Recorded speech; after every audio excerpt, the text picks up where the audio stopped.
আসসালামু আলাইকুম, welcome to BD study apps. Hello প্রিয় শিক্ষার্থী, তো আজকে আমরা কথা বলবো এসএসসি বিএমটি দ্বাদশ শ্রেণীর বেতন ও মজুরি, মূলত এই টপিকটি নিয়ে। তো এটি খুবই সহজ এবং খুবই সুন্দর একটি টপিক। তো তুমি যদি একবার বুঝে যাও তাহলে এই টপিকটি নিয়ে আর তোমার কোনো সমস্যা থাকবে বলে আমি মনে করি না। তো আমি তোমাদের জন্য এটি খুব সহজভাবে বুঝিয়ে দিচ্ছি।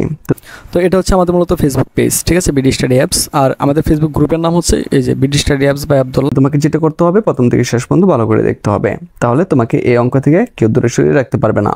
তুমি এখান থেকে 10-তে 10ই পেয়ে যাবে। তো চলো শুরু করি। একটি কারখানায় 48 জন শ্রমিক 48 ঘন্টার সপ্তাহে, অর্থাৎ 48 জন শ্রমিক একটি কারখানাতে কাজ করে। তাদের কথা হচ্ছে তারা এক সপ্তাহে 48 ঘন্টা কাজ করবে এবং ঘন্টা প্রতি 10 টাকা হারে স্বাভাবিক মজুরি পাবে। কোনো এক সপ্তাহে কারখানায় 60 ঘন্টা কাজ করা হয়। মনে রাখবা, তারা এক সপ্তাহে 48 ঘন্টা কাজ করার মূলত এই অঙ্গীকার নিয়ে কাজ করে, কিন্তু এই সপ্তাহে একদিনকে 60 সপ্তাহ হয়ে গেছিল, মানে এক সপ্তাহে। তো এই 48-এর পরে যে 60 ঘন্টা চলে আসলো, 48-এর পরে থেকে যে ঘন্টাগুলো হয় সেগুলো তো মূলত ওভার টাইম ঘন্টা হিসাবে বিবেচনা করা হয়।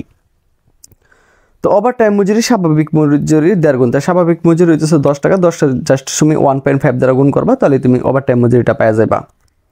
শ্রমিকগণ স্বাভাবিক মজুরির আয়ের 10% মহার্ঘ ভাতা, অর্থাৎ স্বাভাবিক যে মজুরিটা আছে এর 10% মহার্ঘ ভাতা তোমাকে ধরতে হবে। 40% বাড়ি ভাড়া ভাতা, 20% যাতায়াত ভাতা পেয়ে থাকেন। শ্রমিকগণ নিয়মিত স্বাভাবিক মজুরি 10% ভবিষ্যৎ তহবিলে চাঁদা এবং 1% যৌথ বীমা তহবিলে দান করেন। ওই সপ্তাহে অগ্রিম মজুরি বাবদ 2750 টাকা এবং জরিমানা বাবদ 250 টাকা কর্তন করা হয়। এখন তোমাকে বলা হয়েছে নিট প্রদেয় মজুরি পরিমাণ নির্ণয় করার জন্য। তো অঙ্কটা খুবই সহজ, একটু দেখার চেষ্টা করো।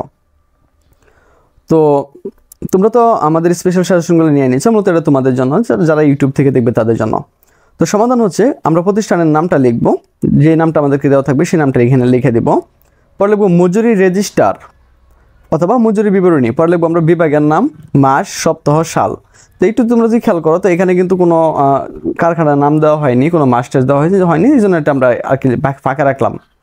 পরে আমরা এভাবে একটা ঘর বানাবো, একটাতে লিখবো শ্রমিকের নাম, আরেকটা লিখবো উপার্জন, আরেকটাতে লিখবো কর্তন। পরে আমরা 3টা ঘর এই পাশে রেখে দেবো। একটা হচ্ছে নিট পদয় মজুরি, পরে হচ্ছে কি তোমার হচ্ছে প্রদয়। তো তোমাদের যাদের ইংরেজি এবং হিসাব বিজ্ঞানে অনেক বেশি সমস্যা রয়েছে, বা তোমাদের যাদের বিজনেস ইংলিশ এগুলো নিয়ে সমস্যা রয়েছে, তারা কিন্তু চাইলে তোমরা আমাদের এই গ্রুপটাতে অ্যাড হতে পারো। আর এই গ্রুপটা কিন্তু আমাদের প্রাইভেট গ্রুপ। তো এখানে অ্যাড হতে হলে অবশ্যই তোমাকে আমাদের সাথে কন্ট্যাক্ট করতে হবে, আদারওয়াইজ কিন্তু তুমি এই গ্রুপে অ্যাড হতে পারবা না। তো এই গ্রুপে অ্যাড হতে হলে তোমাকে আমাদের সাথে যোগাযোগ করতে হবে। আর যারা একমাত্র আমাদের সেশনগুলো নিবা তাদেরকে কিন্তু আমরা এই গ্রুপে অ্যাড করে দেবো। তো অলরেডি দেখো কিন্তু 82 জন মেম্বার কিন্তু অ্যাড হয়ে গেছে এখানে। তো তুমি এখানে এই গ্রুপে অ্যাড হলে তোমার কী কী লাভ হবে সেটা একটু বুঝিয়ে দিচ্ছি। তো তুমি যদি ইংলিশে যতই দুর্বল হও না কেন, তো দেখো এখানে আমি ইংলিশের ক্লাস নিয়েছিলাম স্পেশাল ইউজের। তো এখানে কিন্তু তারা কিন্তু সম্পূর্ণ বিষয়টি বুঝতে পারছে, দেখতে পারতেছো যে তারা কিন্তু এখানে সুন্দর সুন্দর রিক দিয়েছে। হ্যাঁ, তো এখানে কিন্তু একটা কমেন্ট নেই, তার মানে কিন্তু তারা সুন্দরভাবে এটা বুঝতে পারছে। তারপর দেখো যে এখানে আমি পরে যেটা করছিলাম সেটা হচ্ছে তোমাদের মডিফায়ার থেকে ক্লাস নিয়েছি। তারপর দেখো তোমাদের ইংলিশের যে গ্রামার মডিফায়ার এখান থেকে আমি তোমাদেরকে দেখিয়েছি। তারপর হচ্ছে ন্যারেশন থেকে তোমাদের ক্লাস নিয়েছি। তারপর হচ্ছে কানেক্টর থেকে তোমাদের ক্লাস নিয়েছি। তারপর হচ্ছে ট্রান্সফরমেশন থেকে তোমাদের ক্লাস নিয়েছি, ঠিক আছে। সিবি কীভাবে লিখতে হয় সেটা আমি তোমাদেরকে দেখিয়েছি, গ্রাফ কীভাবে লিখতে হয় এটা দেখিয়েছি। তারপর হচ্ছে অ্যাকাউন্টিংয়ের অনেকগুলো অঙ্ক তোমাদেরকে এখানে দেখানো হয়েছে, ঠিক আছে। তো তুমি চাইলে কিন্তু এখানে তুমি যে এই গ্রুপে অ্যাড হতে পারো, তাহলে তোমার কিন্তু এই বিষয়গুলো একদম পানির মতো ক্লিয়ার হয়ে যাবে। তো যাদের মূলত কম্পিউটারাইজড অ্যাকাউন্টিং সিস্টেম ইংলিশ, তারপর হচ্ছে তোমার বিজনেস ইংলিশ, তোমার হচ্ছে কম্পিউটারাইজড অ্যাকাউন্টিং সিস্টেম, তারপর হচ্ছে অ্যাকাউন্টিং ইংলিশ, এগুলো কিন্তু তোমরা খুব সহজে এখান থেকে শিখতে পারবা। 1 নং হচ্ছে প্রাপকের স্বাক্ষর ও তারিখ। আর শ্রমিকের বিবরণীতে যেহেতু এখানে কোনো শ্রমিকের নাম দেয়নি, শুধুমাত্র বলছে 48 জন শ্রমিক, এখন কোনো শ্রমিকের নাম টাম কিছু দেয়নি। তো আমরা এখানে লিখবো ক্রমিক নং, প্রথমেরটা ক্রমিক নং, শ্রমিকের নাম, পদবী ও কোড নং, স্বাভাবিক কর্মঘণ্টা, এগুলো কিন্তু আমাদেরকে লিখতে হবে। উপার্জনে লিখবো হইতেছে মজুরি, মূল মজুরি, ঠিক আছে। পরে ওভার টাইম, মূল মজুরি লিখবো, ওভার টাইম লিখবো, মহার্ঘ ভাতা ছিল, বাড়ি ভাড়া ভাতা ছিল, যাতায়াত ছিল, সবগুলো কিন্তু আমার উপার্জন হিসাবে হয়েছিল। পরে মোট উপার্জন এখানে লিখে দেবো। আর কর্তনগুলো সবগুলো কর্তন লিখবা। ভবিষ্যৎ তহবিল এটা একটা কর্তন, যৌথ বীমা তহবিল এটা একটা কর্তন, অগ্রিম মজুরি এটা একটা কর্তন, জরিমানা এটা একটা কর্তন। তো মোট কর্তনটা আমরা এখানে নিয়ে নিব। তো আশা করি এটা তোমরা বুঝতে পারছো। আর আমি তোমাদের জন্য এটা খুব সুন্দরভাবে বুঝিয়ে দিয়েছি যে এটা কীভাবে হয়েছে। তো এটা খেয়াল করো। তো ক্রমিক নং 1 থেকে 48, যেহেতু এখানে 48 জন শ্রমিকের কথা বলা হয়েছে, শ্রমিকের যেহেতু কোনো নাম নাই, তার শ্রমিকের নাম আমি ক ধরে নিয়েছি।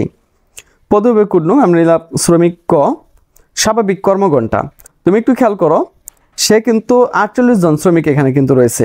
আর 48 জন শ্রমিক কিন্তু সপ্তাহে 48 ঘন্টা কাজ করবে। তো আমরা 48 দ্বারা গুণ করলে কিন্তু স্বাভাবিক কর্মঘণ্টাটা পাই যাই, বুঝছো, কর্মঘণ্টা। তো আমি তোমাদের জন্য এটা আবার করে দিচ্ছি যে সাপ্তাহিক কর্মঘণ্টা 48 এবং ঘন্টা প্রতি মজুরি 10 টাকা। তো আমি এটা পরে রাখছি, আমি আগে 48 জন শ্রমিকের সাপ্তাহিক কর্মঘণ্টা গুণ বের করছি। তাহলে 48 জন শ্রমিক 48 ঘন্টা করে কাজ করতে, টোটাল কিন্তু তোমার এই 2304 ঘন্টা হয়েছে। এই দেখো এখানে লিখে দিচ্ছি কত, 2304 ঘন্টা। এখন হচ্ছে মূল মজুরি। তা আবার একটু খেয়াল করো, প্রত্যেকে কিন্তু 10 টাকা করে মজুরি পাবে। তো আমি 2304 10 দ্বারা গুণ করছি, পাইছি আমি কত, 23,040 টাকা। তো এই যে এখানে কিন্তু আমি মূল মজুরিটা 23,040 টাকা রেখে দিয়েছি। এখন কত হচ্ছে ওভার টাইম মজুরি। তাহলে স্যার ওভার টাইম কত, খেয়াল করো। তো আমাদের স্বাভাবিক কর্মঘণ্টা কিন্তু 48 ঘন্টা, ঠিক আছে। আর এখানে এই সপ্তাহে কাজ হয়েছিল 60 ঘন্টা। তো 60 থেকে আমরা 48 বাদ দেবো। 48 বাদ দেওয়ার পরে যে ঘন্টাটা থাকবে ওটা আবার 48 দ্বারা গুণ করলাম, কারণ শ্রমিক হচ্ছে 48 জন।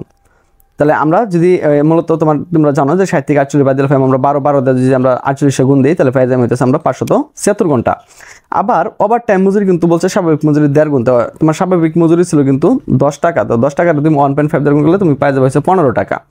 তাহলে তুমি যদি এই যে এখানে যে কথাটা বলা হয়েছে, তো 15 টাকা যদি আমরা গুণ দিই, তাহলে কিন্তু পাইব আমরা 8,640 টাকা। তো একটু খেয়াল করো, এখানে এই যে বসাই দিলাম 8,640 টাকা। এখন কথা হইতেছে স্যার মহার্ঘ ভাতা। একটু খেয়াল করো তার কি বলছিল স্বাভাবিক মজুরি আয়ের 10% মহার্ঘ ভাতা। তো এখানে তো আমার কাছে স্বাভাবিক মজুরি কত আছে, 23,040 টাকা না, 23,040 টাকা 10% করে আমরা এই করে বসাই দেবো। বাড়ি ভাড়া ভাতা, খেয়াল করো, বাড়ি ভাড়া ভাতা ছিল তোমার হইতেছে 40%। তো স্বাভাবিক যে মজুরিটা আছে, স্বাভাবিক মজুরি কত আছে 23,040 টাকা, আমরা 40% করে রাখি আমরা বাড়ি ভাড়া ভাতা বসাই দেবো, তাহলেই হয়ে যাবে। তারপরে হচ্ছে তোমার দেখো যাতায়াত ভাতা 20%, সেম আগের মতোই আমরা স্বাভাবিক যে মজুরিটা আছে এই যে মজুরিটা আমরা আবার ওই পার্সেন্টেজ করে এখানে বসাই দেবো। তো মোট উপার্জনটা কিন্তু আমরা এই করে পাই গেছি, অর্থাৎ এই যে সবগুলো আছে না, সবগুলো কিন্তু আমরা যোগ করে এই করে বসাই দিছি। তো আশা করছি তোমরা এটা বুঝতে পারছো।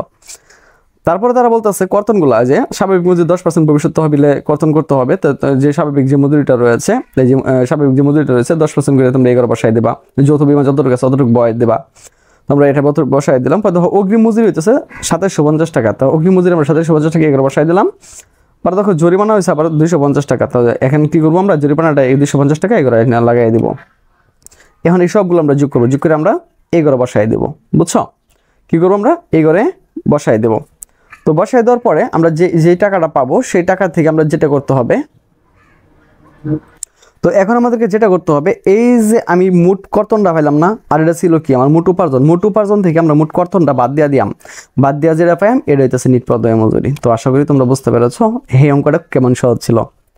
তো আজকে এখান থেকে বিদায় নিচ্ছি, কথা হচ্ছে আবার একটা নতুন ভিডিওতে। সে বন্ধু সকলে ভালো থাকো, সুস্থ থাকো এবং সাথে থাকো বিডি স্টাডি অ্যাপসের। তো তোমাদের যাদের ইংরেজি এবং হিসাব বিজ্ঞানে অনেক বেশি সমস্যা রয়েছে, বা তোমাদের যাদের বিজনেস ইংলিশ এগুলো নিয়ে সমস্যা রয়েছে, তারা কিন্তু চাইলে তোমরা আমাদের এই গ্রুপটাতে অ্যাড হতে পারো। আর এই গ্রুপটা কিন্তু আমাদের প্রাইভেট গ্রুপ। তো এখানে অ্যাড হতে হলে অবশ্যই তোমাকে আমাদের সাথে কন্ট্যাক্ট করতে হবে, আদারওয়াইজ কিন্তু তুমি এই গ্রুপে অ্যাড হতে পারবা না। তো এই গ্রুপে অ্যাড হতে হলে তোমাকে আমাদের সাথে যোগাযোগ করতে হবে। আর যারা একমাত্র আমাদের সেশনগুলো নিবা তাদেরকে কিন্তু আমরা এই গ্রুপে অ্যাড করে দেবো। তো অলরেডি দেখো কিন্তু 82 জন মেম্বার কিন্তু অ্যাড হয়ে গেছে এখানে। তো তুমি এখানে এই গ্রুপে অ্যাড হলে তোমার কী কী লাভ হবে সেটা একটু বুঝিয়ে দিচ্ছি। তো তুমি যদি ইংলিশে যত দুর্বল হও না কেন, তো দেখো এখানে আমি ইংলিশের ক্লাস নিয়েছিলাম স্পেশাল ইউজের। তো এখানে কিন্তু তারা কিন্তু সম্পূর্ণ বিষয়টি বুঝতে পারছে, দেখতে পারতেছো যে তারা কিন্তু এখানে সুন্দর সুন্দর রিক দিয়েছে। হ্যাঁ, তো এখানে কিন্তু একটা কমেন্ট নেই, তার মানে কিন্তু তারা সুন্দরভাবে এটা বুঝতে পারছে। তারপর দেখো যে এখানে আমি পরে যেটা করছিলাম সেটা আছে তোমাদের মডিফায়ার থেকে ক্লাস নিয়েছি। তারপর দেখো তোমাদের ইংলিশের যে গ্রামার মডিফায়ার এখান থেকে আমি তোমাদেরকে দেখিয়েছি। তারপর হচ্ছে ন্যারেশন থেকে তোমাদের ক্লাস নিয়েছি। তারপর হচ্ছে কানেক্টর থেকে তোমাদের ক্লাস নিয়েছি। তারপর হচ্ছে ট্রান্সফরমেশন থেকে তোমাদের ক্লাস নিয়েছি। ঠিক আছে, সিবি কীভাবে লিখতে হয় সেটা আমি তোমাদেরকে দেখিয়েছি, গ্রাফ কীভাবে লিখতে হয় এটা দেখিয়েছি। তারপর হচ্ছে অ্যাকাউন্টিংয়ের অনেকগুলো অঙ্ক তোমাদেরকে এখানে দেখানো হয়েছে। ঠিক আছে, তো তুমি চাইলে কিন্তু এখানে তুমি যে এই গ্রুপে অ্যাড হতে পারো, তাহলে তোমার কিন্তু এই বিষয়গুলো একদম পানির মতো ক্লিয়ার হয়ে যাবে। তো যাদের মূলত কম্পিউটারাইজড অ্যাকাউন্টিং সিস্টেম ইংলিশ, তারপর হচ্ছে তোমার বিজনেস ইংলিশ, তোমার হচ্ছে কম্পিউটারাইজড অ্যাকাউন্টিং সিস্টেম, তারপর হচ্ছে অ্যাকাউন্টিং ইংলিশ, এগুলো কিন্তু তোমরা খুব সহজ এখান থেকে শিখতে পারবা।